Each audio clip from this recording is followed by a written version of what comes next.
सोमवार व्रत कथा। एक समय की बात है, किसी नगर में एक साहूकार रहता था। उसके घर में धन की कोई कमी नहीं थी, लेकिन उसकी कोई संतान नहीं थी। इस कारण वह बहुत दुखी था। पुत्र प्राप्ति के लिए वह प्रत्येक सोमवार व्रत रखता था और पूरी श्रद्धा के साथ शिव मंदिर जाकर भगवान शिव और पार्वती जी की पूजा करता था। उसकी भक्ति देखकर एक दिन मां पार्वती प्रसन्न हो गई और भगवान शिव से उस साहूकार की मनोकामना पूर्ण करने का आग्रह किया। पार्वती जी की इच्छा सुनकर भगवान शिव ने कहा कि हे पार्वती, इस संसार में हर प्राणी को उसके कर्मों का फल मिलता है और जिसके भाग्य में जो हो उसे भोगना ही पड़ता है। लेकिन पार्वती जी ने साहूकार की भक्ति का मान रखने के लिए उसकी मनोकामना पूर्ण करने की इच्छा जताई। माता पार्वती के आग्रह पर शिवजी ने साहूकार को पुत्र प्राप्ति का वरदान तो दिया, लेकिन साथ ही यह भी कहा कि उसके बालक की आयु केवल 12 वर्ष होगी। माता पार्वती और भगवान शिव की बातचीत को साहूकार सुन रहा था। उसे ना तो इस बात की खुशी थी और ना ही दुख। वह पहले की भांति शिवजी की पूजा करता रहा। कुछ समय के बाद साहूकार के घर एक पुत्र का जन्म हुआ। जब वह बालक 11 वर्ष का हुआ तो उसे पढ़ने के लिए काशी भेज दिया गया।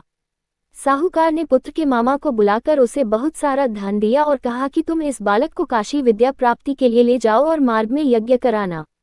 जहां भी यज्ञ कराओ वहां ब्राह्मणों को भोजन कराते और दक्षिणा देते हुए जाना। दोनों मामा भांजे इसी तरह यज्ञ कराते और ब्राह्मणों को दान दक्षिणा देते काशी की ओर चल पड़े। रात में एक नगर पड़ा जहां नगर के राजा की कन्या का विवाह था, लेकिन जिस राजकुमार से उसका विवाह होने वाला था वह एक आंख से काना था।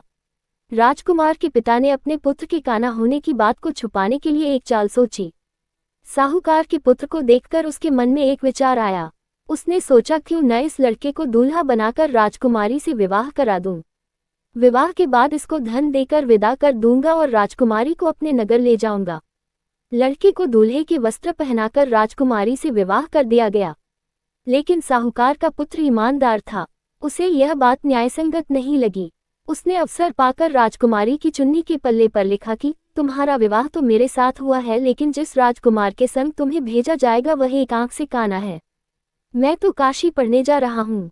जब राजकुमारी ने चुन्नी पर लिखी बातें पढ़ी तो उसने अपने माता पिता को ये बात बताई। राजा ने अपनी पुत्री को विदा नहीं किया, जिससे बारात वापस चली गई। दूसरी ओर साहूकार का लड़का और उसका मामा काशी पहुंचे और वहां जाकर उन्होंने यज्ञ किया।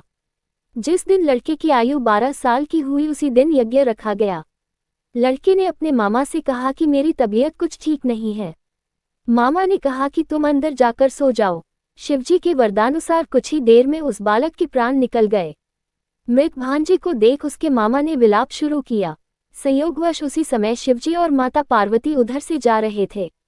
पार्वती ने भगवान से कहा, स्वामी, मुझे इसके रोने के स्वर सहन नहीं हो रहा। आप इस व्यक्ति के कष्ट को अवश्य दूर करें। जब शिवजी मृत बालक के समीप गए तो वह बोले कि यह उसी साहूकार का पुत्र है जिसे मैंने 12 वर्ष की आयु का वरदान दिया। अब इसकी आयु पूरी हो चुकी है। लेकिन मातृभाव से विभोर माता पार्वती ने कहा कि हे महादेव, आप इस बालक को और आयु देने की कृपा करें, अन्यथा इसके वियोग में इसके माता पिता भी तड़प तड़प कर मर जाएंगे। माता पार्वती के आग्रह पर भगवान शिव ने उस लड़के को जीवित होने का वरदान दिया। शिवजी की कृपा से वह लड़का जीवित हो गया। शिक्षा समाप्त करके लड़का मामा के साथ अपने नगर की ओर चल दिया।